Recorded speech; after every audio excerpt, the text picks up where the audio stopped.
A couple of days ago, I watched the movie The Detective Sheep. It's a simple story, but one of those that truly tugs at your heartstrings.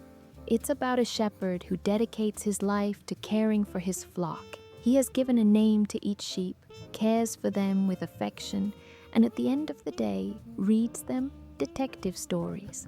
Until one day, the shepherd loses his life.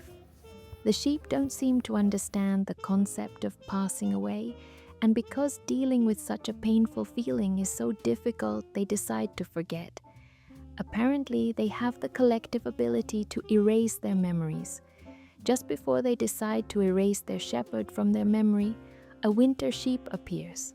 In case you didn't know, just like I didn't, this is a sheep that lives apart from the flock because it is considered bad luck.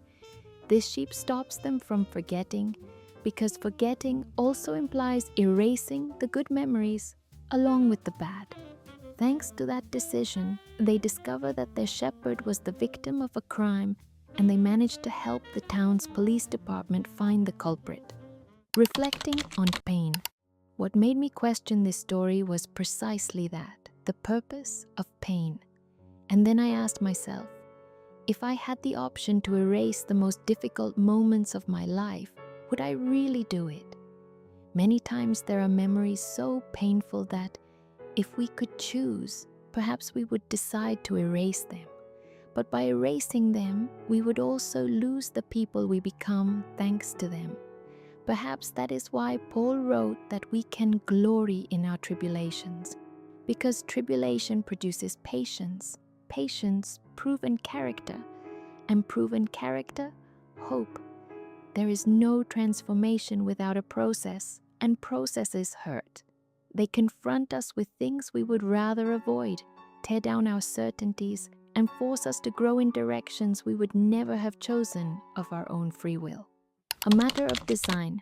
A few days ago, my husband mentioned in a conversation that he was curious about why, in our design, pain seems to be necessary for learning, and I believe our original design was different. When sin entered the world, creation was corrupted, and with it, our way of experiencing life.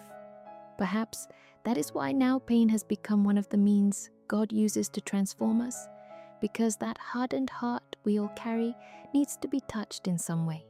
The most important changes in my life have occurred after experiences that were very difficult or painful. For example, when I moved to a city alone at 17, the first time my heart was broken, or when I lost my job. Erasing those experiences would prevent me from having learned what I needed to face the challenges that came afterward.